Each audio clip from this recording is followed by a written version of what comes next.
স্বাগত জানাচ্ছি টিভিসি খেলার দুনিয়া দেশ বিদেশের খেলাধুলার নানা খবর নিয়ে আপনাদের সাথে আছি তাসওয়ার নাফিক। আমাদের সাথে স্টুডিওতে আছেন কিছু সংবাদের বিশ্লেষণে ক্রীড়া সাংবাদিক ফয়সাল তেতুমিন। আমরা তার কাছে যাব।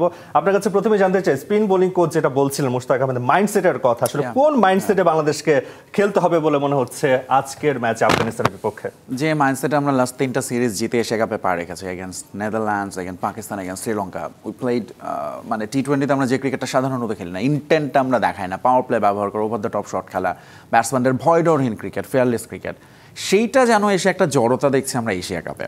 সো কোচ যেটা বলছিলেন যে আসলে ওই মানসিক বাধা, এবং তিনি বলছিলেন আফগান স্পিনার এগেনস্টে কাউন্টার অ্যাটাক করার কথা, কিন্তু আমি জানি না আমাদের ব্যাটাররা সেই কনফিডেন্সে আছে কিনা যে Afghan spin world class spin attack probably এই এশিয়া কাপের অন্যতম সেরা, মানে তাদেরকে দ্বিতীয় সেরা দল বলা হচ্ছে, এটা নিয়ে বিতর্ক হচ্ছে, বাট স্পিনে যে তারা আসলে একদমই সেরাদের সেরা এটা নিয়ে আসলে কোনো সন্দেহ নেই। প্রবাবলি ভারতের সঙ্গে তাদের একমাত্র কম্পেয়ার হতে পারে। সো তাদের এগেনস্টে বাংলাদেশের ব্যাটারদের জন্য গত 2 ম্যাচের এক্সপিরিয়েন্স ভুলে আসলে আজকে খুবই খুবই ভালো করতে হবে। আপনি ব্যাটারদের উপর কনফিডেন্স রাখতে পারছেন না, এটা একটা কথা, যে আসলে ব্যাটারদের দুর্বলতার জায়গাটা খুব বের করা খুব সহজ কিনা প্রতিপক্ষের কাছে বাংলাদেশের ব্যাটারদের?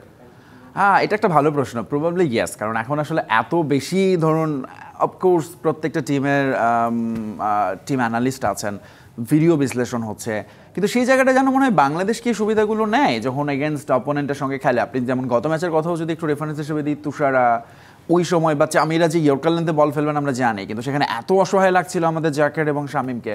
সো এগেনস্ট আফগানিস্তান আমরা কিন্তু সবাইকেই খেলেছি, গাজানফারকেও আমরা খেলে ফেলেছি, রাশিদকে তো খেলা হয়, নূরকে খেলা হয়, কিন্তু তাদের এগেনস্টে এগেইন আমরা আসলে ঠিক কতটা মানে ওই কনফিডেন্সটা পাচ্ছি না। কেন? কারণ বাংলাদেশের ব্যাটিং অ্যাপ্রোচ এই ওয়ার্ল্ড কাপে আমার মনে হচ্ছে যেটা এখন পর্যন্ত প্রবাবলি সবচেয়ে পোর ব্যাটিং অ্যাপ্রোচ দেখিয়েছে বাংলাদেশ।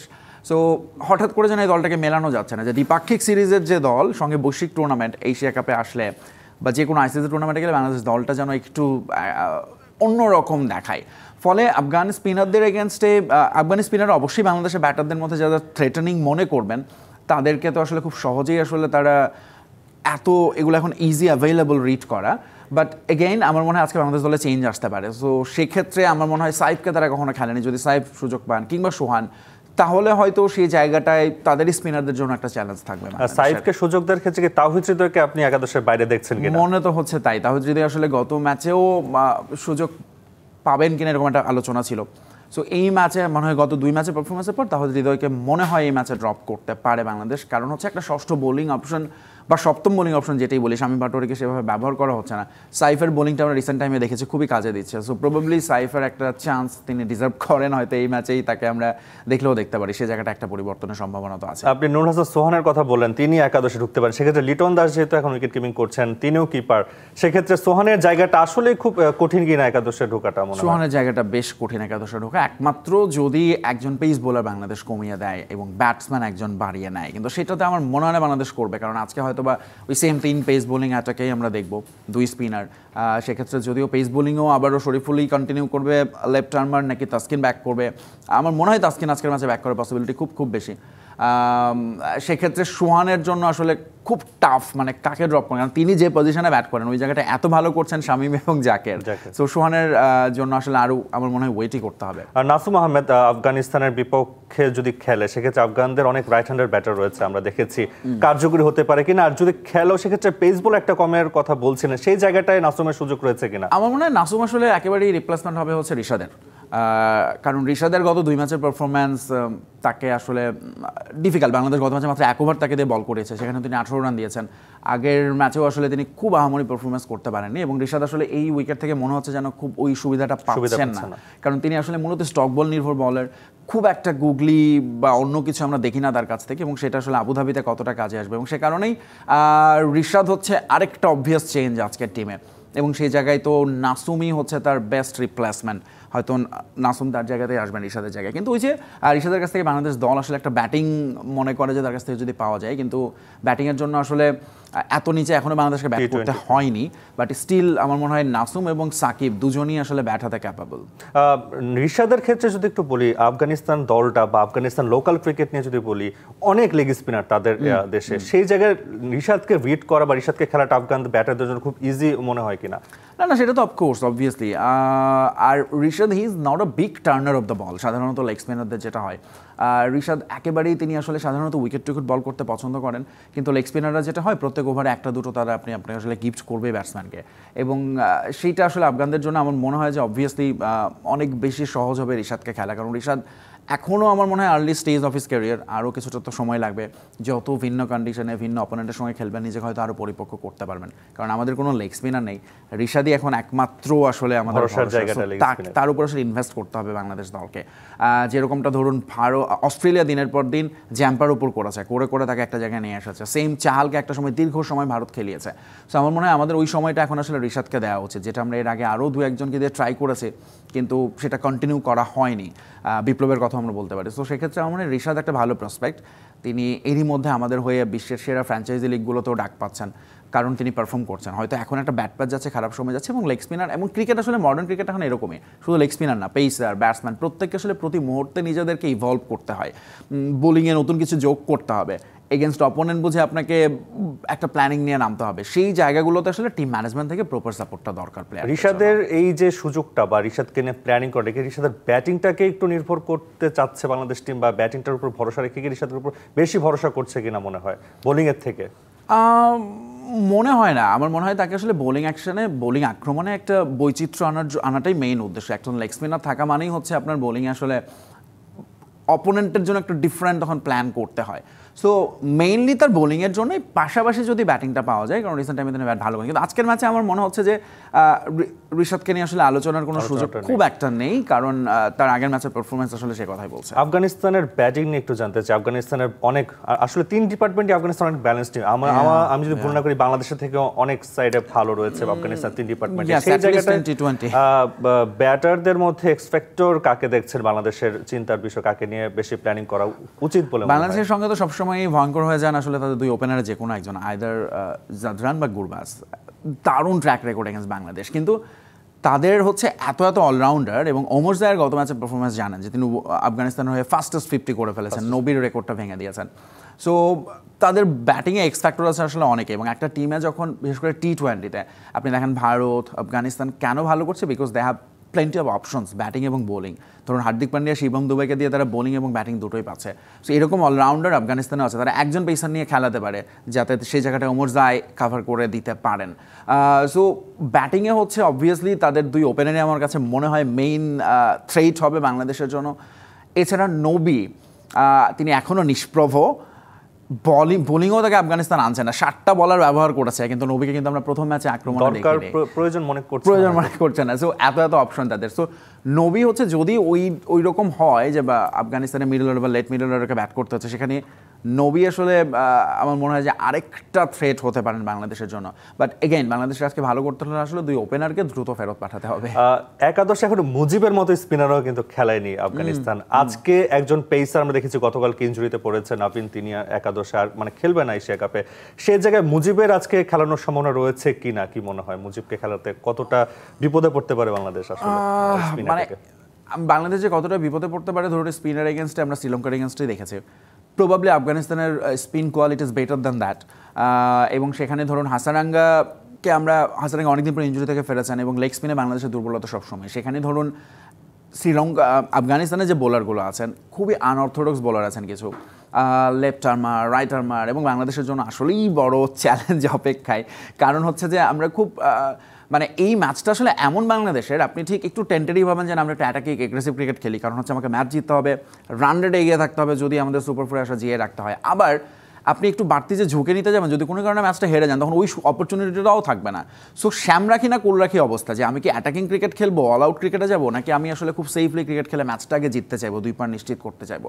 সো সেক্ষেত্রে আসলে বাংলাদেশের টিমের অ্যাপ্রোচটা কী হয় সেটাই হবে আজকে দেখার। কোচ যদিও বলছিলেন যে তারা আসলে আজকের ম্যাচ জিততে চান, পজিটিভ দেখাতে চান, কিন্তু আমার ধারণা যে ক্রিকেটার প্রত্যেকটা 11 জন ক্রিকেটারের ভেতরে আসলে এক মাইন্ডসেট না থাকলে আজকের ম্যাচটাতে আমরা আবারও দেখবো যে বাংলাদেশ দল যেন মনে হবে একটা দল হিসেবে এখনও কিন্তু এশিয়া কাপে খেলে উঠতে পারেনি। আফগানিস্তান চাপের মুখে অনেক সময় ভেঙে যায়, সেই সত্যতা গত 4-5 বছরের ক্রিকেট আফগানিস্তানের যে ক্রিকেটের উন্নতি, বাংলাদেশের ক্রিকেটটা কিছুটা হলেও পিছিয়ে গেছে কিনা সেই তুলনায় আফগানিস্তান অনেকটা এগিয়ে গেছে বলে মনে হয়? আফগানিস্তানের উন্নতির গ্রাফটা যদি আপনি দেখেন, মানে তারা একদম সোজা লাইনে গিয়েছে, মানে সবসময় আস্তে আস্তে করে তারা উপরের দিকে উঠছে গ্রাফটা, কিন্তু বাংলাদেশের হচ্ছে আপস অ্যান্ড ডাউনস। আফগানিস্তানের সঙ্গে আমাদের যেটা একটা বোধহয় গুড মেমোরি বা কনফিডেন্স দিতে পারে টিমকে, আমরা লাস্ট দ্বিপাক্ষিক সিরিজে তাদেরকে হারিয়েছি ইন সিলেট। যদিও ওয়ার্ল্ড কাপে তার পরে ম্যাচে আমরা হেরেছি, কিন্তু that was really surprising performance for Bangladesh. কারণ আমরা টি-20-তে মনে করা হচ্ছিল যে প্রবাবলি আফগানিস্তানের সঙ্গে আমরা আসলে ব্যাকফুটে থাকবো, কিন্তু সেখানে আমরা ওয়ানডে সিরিজ হেরেছি, কিন্তু টি-20 জিতেছিলাম। Past is past. ধরুন আজকের ম্যাচে বাংলাদেশ দলের আপনারা বা ফ্যানদের আসলে অঙ্কে অনেক ভালো হতে হয় সবসময়। এরকম টুর্নামেন্টে প্রচুর সমীকরণ করতে হয়, কী করিলে কী হইবে, কী করতে হবে। ধরুন অনেকগুলো ইকুয়েশনের একটা ইকুয়েশন ছিল শ্রীলঙ্কাকে হংকংয়ের কাছে হারতে হবে, সেটা একটুর জন্য হয়নি। সো ওই ইকুয়েশনটা বাদ। এখন ইকুয়েশন হচ্ছে বাংলাদেশকে প্রথমত আগে জিততে হবে আফগানিস্তানের সঙ্গে, মাস্ট। দেন আফগানিস্তান এবং শ্রীলঙ্কার মধ্যে আসলে যে কোনো একটা দল তো হারবে, এবং হারলে তখন বাংলাদেশের সঙ্গে তাদের পয়েন্ট হবে সমান 4 পয়েন্ট, এবং তখন আসলে রান রেটটা পার্থক্য গড়ে দেবে। ফলে এই ইকুয়েশনগুলো কিন্তু আমাদের এখন মাথায় রাখতে হচ্ছে। বাংলাদেশের জন্য ইকুয়েশন কেন সবসময় মাথায় রাখতে? আমি দেখেছি প্রায় বৈশ্বিক টুর্নামেন্টগুলো সবসময় ইকুয়েশন মাথায় নিয়ে আমাদের চিন্তা করতে হয়। প্রবাবলি আমরা আসলে ছোটবেলায় স্কুলে অঙ্কে একটু ফাঁকে দিত, সো বড় হওয়ার পর এখন একটু মনে হচ্ছে যে একটু ভালো করে অঙ্ক টঙ্ক গণনা এগুলো করা উচিত। কিন্তু এটা আসলে অফকোর্স আমাদের পোর ক্রিকেট। আমরা ধরুন আফগানিস্তান যে কাজটা করেছে, তারা কিন্তু হংকংয়ের সঙ্গে ওই অপরচুনিটিটা পুরোপুরি কাজে লাগিয়েছে। রান রেটে কেন এখন আফগানিস্তান সবচেয়ে এগিয়ে এই গ্রুপে? বিকজ তারা এটা জানতো, একটা প্ল্যান নিয়ে নেমেছে এবং সেটাকে ইমপ্লিমেন্ট করেছে। বাংলাদেশকে কিন্তু এটা নিয়ে প্রশ্ন করা হয়েছিল প্রেস কনফারেন্সে, আপনি জানেন, এবং তারা সেটা বলেছে না, আমরা তো আসলে জেতার জন্য খেলেছি, আমরা 2 পয়েন্ট ছিল লক্ষ্য। সো রান রেট নিয়ে বাংলাদেশ এখনও ভাবেইনি, বা তারা ভাবে না, যেটা আসলে ভাবা উচিত এরকম টুর্নামেন্টগুলোতে। কারণ আপনি এই টুর্নামেন্টে হংকং কিন্তু আপনি আর পাচ্ছেন না, আপনাকে খেলতে হবে শ্রীলঙ্কা, আফগানিস্তানের সঙ্গে। আপনি নিশ্চয়ই তাদের সঙ্গে ওই প্ল্যানটা করতে পারবেন না যেটা আপনি হংকংয়ের সঙ্গে করতে পারবেন। সো বাংলাদেশ অপরচুনিটিটা মিস করেছে, আফগানিস্তান কাজে লাগিয়েছে।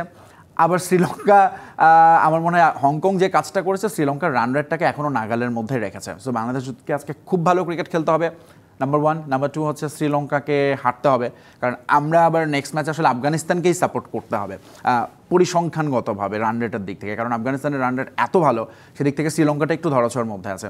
সো অল ডিপেন্ডস অন আসলে আজকের ম্যাচ জেতা, এবং তারপর আবার ওই যে মায়ের দোয়া ক্রিকেট টিম বলে, সো আবারও দোয়ার দিকে চলে যেতে হবে। আমরা শ্রীলঙ্কার যেহেতু কথা বলেন হংকংয়ের সাথে, আপনার কাছে কি মনে হয় না যে শ্রীলঙ্কার সাথে হংকং যে ক্রিকেটটা খেলেছে, বাংলাদেশ সেই ক্রিকেটটা খেলতে পারেনি, এমন কি মনে হয়েছে? হংকং বেটার খেলেছে? হ্যাঁ, অফকোর্স। মানে প্রথমত আপনি যদি শুধুমাত্র স্কোর কার্ড, তো সেটা বলবেই।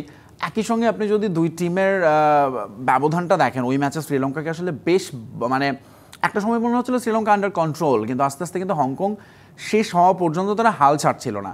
প্রবাবলি আমার মনে হয় হাসানাঙ্গা একটা এক্স ফ্যাক্টর এবং এক্সপিরিয়েন্স। এরকম ম্যাচ বাংলাদেশের অসংখ্য ম্যাচ হেরেছে শেষ সময় এসে, এবং তাদের ক্যাচ ড্রপ ছিল কিছু খুবই ইম্পর্টেন্ট। কিন্তু ওভারঅল আমার মনে হয় তারাও তো একটা চমকে দিতে পেরেছে শ্রীলঙ্কাকে। এবং হংকং, আবুধাবি, ইউএই, ওমান, ওরা এই টুর্নামেন্টে এসেছে যে প্রতিপক্ষকে একটু চমকে দেওয়ার জন্য, একটু ভালো কিছু পারফরমেন্স নিয়ে যাওয়ার জন্য, যেটা গত ম্যাচে হংকং করতে পেরেছে। তারা কিন্তু বেশ, আমার মনে হয় হাই নোটে তারা শেষ করেছে। এবং অবশ্যই আপনি যদি বলেন যে তারা শ্রীলঙ্কার এগেনস্টে অবশ্যই বাংলাদেশের চেয়ে ভালো ক্রিকেট খেলেছে, কারণ তারা মনে হচ্ছিল যেন জয়ের জন্য খেলছে। তারা প্রথম থেকেই আপনি যদি দেখেন ব্যাট করতে নেমেছে, চেষ্টা করেছে একটা মোটামুটি একটা ভালো হেলদি টোটাল করতে, সেটাকে ডিফেন্ড করার জন্য যা যা করা দরকার।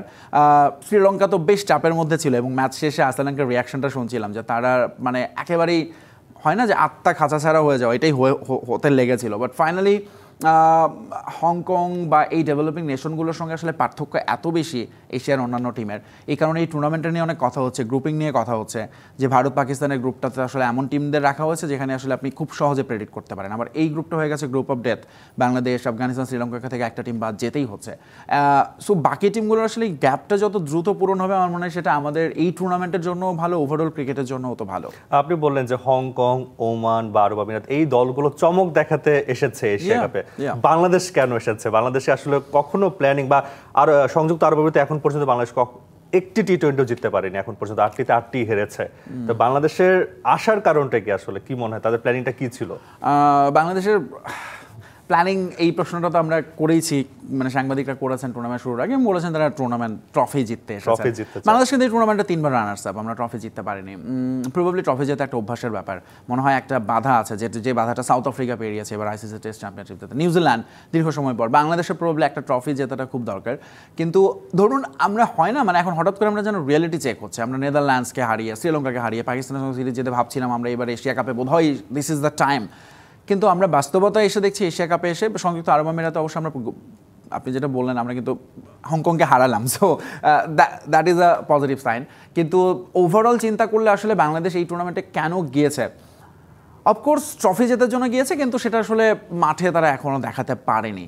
ধরুন অন্যরা যখন বলে আমরা জিততে চাই, তারা আসলে সেটা করে দেখাতে চায়, কিন্তু বাংলাদেশ হয়তো বলছে, কিন্তু সেটা করে দেখানোর ওই আর্জেন্সি বাংলাদেশের না আছে। বোলিং, ব্যাটিং এবং ফিল্ডিং কোথাও এখন পর্যন্ত তারা শো করতে পারেনি। মানে সেই জায়গাটা আমরা যেতেই পারিনি মনে হচ্ছে, যে আমরা একটু চিন্তা করব বা আমরা আশা করব যে বাংলাদেশ কিছু একটা করবে। সবসময় হারের চিন্তা নিয়ে আমাদের ম্যাচ দেখতে হয়, এমনটাই মনে হয়। আমরা আরো আলোচনা করবো, একটা বিরতির সময় হচ্ছে। ডিবিসি খেলার দুনিয়া নিচ্ছে একটা বিরতি, ফিরছে কিছুক্ষণ পর, সাথেই থাকুন। স্বাগত আবারও ডিবিসি খেলার দুনিয়ায়। দর্শক, কিছু সংবাদের বিশ্লেষণ আমাদের সাথে স্টুডিওতে আছেন ক্রীড়া সাংবাদিক ফয়সাল তেতুমির। আমরা বাংলাদেশ এবং আফগানিস্তান ম্যাচ নিয়ে কথা বলছিলাম, তবে একটু ভিন্ন টপিকে যেতে চাই, ক্রিকেট নিয়ে থাকতে চাই। আমিনুল ইসলাম বুলবুল, তিনি গতকাল দেখেছি ঢাকা ক্রীড়া সংস্থা থেকে কাউন্সিলর মনোনীত হয়েছেন। তিনি নির্বাচন কর্মের আগে থেকে শোনা যাচ্ছিল, তবে বর্তমানে এই পরিস্থিতিতে তামিম ইকবালও আসছেন নির্বাচন করতে। দুজনের মধ্যে প্রতিদ্বন্দ্বিতা, বিরোধ সৃষ্টি হতে পারে কিনা, বা তিনি বলছিলেন এগুলো গুঞ্জন তিনি উড়িয়ে দিয়েছেন। আপনার কাছে কি মনে হয় এই বিষয়টা নিয়ে? প্রথমত গণতন্ত্র, এটাই আমরা একটা নির্বাচন দেখতে পাচ্ছি জাতীয় নির্বাচনের আগে। আমার মনে হয় বিসিবির এই নির্বাচন ঘিরে, এবং আপনি যেটা বলছিলেন যে খেলার বাইরে একটু অন্য topic, probably this is going to be the biggest topic আর কয়েকদিনের মধ্যেই। অনেক আলোচনা, কথাবার্তা হচ্ছে, এবং আমিনুল ইসলাম বুলবুল নির্বাচন করবেন কি করবেন না সেটা নিয়ে অনেক ধোঁয়াশা ছিল। তিনি নিজেও একবার বলছিলেন, শুরুতে বলেছিলেন তিনি আসলে নির্বাচন করার জন্য আসেননি স্থায়ীভাবে কাজ করতে। বাট পরবর্তীতে আমার মনে হয় যেটা যে বিভিন্ন পক্ষ থেকে আসলে আমিনুল ইসলাম বুলবুলকে চাওয়া হয়েছে, তার যে এক্সপেরিয়েন্স, এক্সপার্টাইজ, এবং তিনি সাম্প্রতিক সময়ে বিসিবিতে যোগ দেওয়ার পর যে চেঞ্জগুলো আনার চেষ্টা করছেন সেটাকে কন্টিনিউ করানোর একটা চেষ্টা তো আছেই। কিন্তু তিনি আসলে কোন প্রক্রিয়ায় নির্বাচনে যাবেন সেটা নিয়ে অনেক কথা হচ্ছিল, এবং শেষ পর্যন্ত তিনি আসলে ঢাকা বিভাগ থেকে সাথে যেটা হয়েছে, এটার একটা আইনি ভিত্তি এবং সব কিছু মিলে আসলে সাংবিধানিকভাবেও বুলবুলের আসনটা আসলে আরও বেশি শক্ত বা পোক্ত হলো। কারণ তিনি যদি এনএসসি থেকে আসতেন, হু নোজ সামনে সেটা আসলে কতটা, কারণ আমরা এনএসসি থেকে আমরা দেখেছি এটা আসলে সরকার চাইলে চেঞ্জ করতে পারে, এবং সেখানে এরই মধ্যে দুজনকে নেওয়া হয়েছে।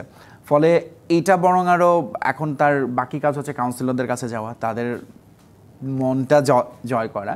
অন্যদিকে অবশ্যই তামিম ইকবাল অসাধারণ একজন ক্রিকেটার বাংলাদেশের, এবং তিনি আসলে খুব সরাসরি নির্বাচনের মানে বুলবুলের আগে থেকেও তিনি আসলে নিজেকে নির্বাচনের জন্য প্রস্তুত করছিলেন নানাভাবে, নানা জায়গায়, এবং সেই জায়গাটায় আমার মনে হয় যে একটা ইন্টারেস্টিং ইলেকশনই হবে। যদিও দুজন, আমার মনে হয় এটা যতটা স্পোর্টসম্যানশিপের, তারা যেভাবে ক্যারিয়ারে ক্রিকেটটা খেলেছেন ওইভাবে যদি নির্বাচনটাকেও নেন, সেটা আমাদের দেশের ক্রিকেটের জন্যই আসলে ভালো হবে। কারণ দুজনকেই আসলে দরকার বাংলাদেশের ক্রিকেটে, এবং সেই জায়গাটাই নির্বাচনের ফলাফল যেটাই হোক, দুজনকে আসলে ক্রিকেটে কাজে লাগানো উচিত বাংলাদেশ। এখানে দুইটা বিষয় যদি একটু বলি, সেটা হচ্ছে আমিনুল ইসলাম বুলবুল আসছেন, তিনি নির্বাচন করবেন না বলেছিলেন। এখন এই ভিত্তিটা আসলে আপনি বললেন যে সরকারিভাবে তিনি আসেননি, এনএসসি থেকে আসেনি, সেই জায়গা থেকে কি নিশ্চয়তা পাওয়ার জন্য পরবর্তী বছরগুলো তিনি কাটানোর জন্য, এটার জন্য কি উনি এইভাবে আসছেন কিনা?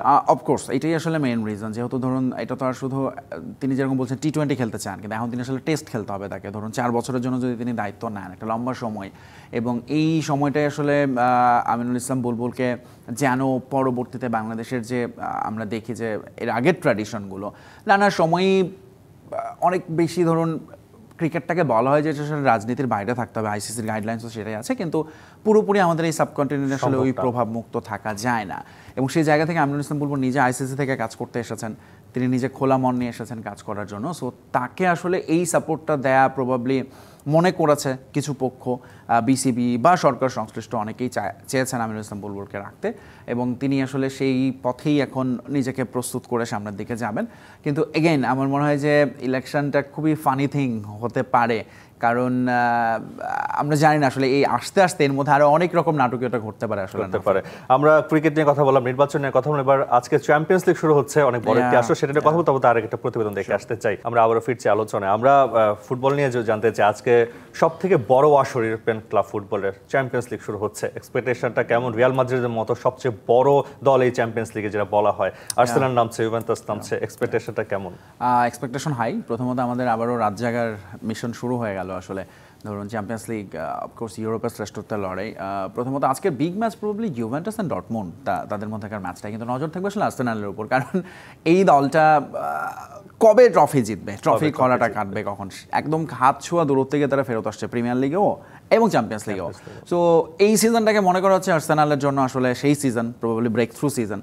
সো সেটা চ্যাম্পিয়ন্স লিগই হোক, APL হোক, হোয়াটএভার। কিন্তু আজকের ম্যাচে আসলে তাদের টিম কম্বিনেশন এবং তারা আসলে ঠিক কীভাবে টুর্নামেন্টটা শুরু করে সেটা দেখতে চাইবে সবাই।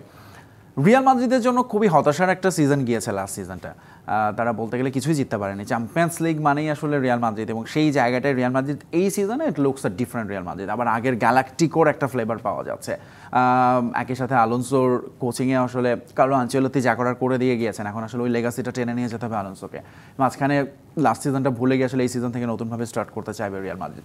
চ্যাম্পিয়ন্স লিগ আসলে ওভারঅল যদি বলি বেশ ইন্টারেস্টিং, মানে যেটা হলো গত সিজন থেকে তো এই ফর্ম্যাটটা চালু হলো। আগে তো ধরুন আমরা রাউন্ড অফ 32 আমরা জানি কয়টা গ্রুপ, কোন গ্রুপে কে আছেন, কিন্তু এখন যেটা সিস্টেমটা করা হয়েছে একটা লিগ ফর্ম্যাটে চলে গেছে, ধরুন 36টা দল এবং যে কেউ যে কারোর সঙ্গে খেলতে পারে। ফলে আমরা ফার্স্ট রাউন্ডে মানে লিগ ফর্ম্যাটে অনেকগুলো বড় বড় ম্যাচ দেখব, এবং সেক্ষেত্রে যেটা দেখা যাবে যে ফর্ম্যাটটা তো আসলে খুবই ইন্টারেস্টিং। ধরুন টপ 8 টিম সরাসরি চলে যাবে 8-এ, বাকি 9 থেকে 24 প্লে অফ খেলে ওই রাউন্ড অফ 16-এ জয়েন করবে, বাকি 8 জন যারা টেবিলের নিচে তারা বাদ পড়ে যাবে।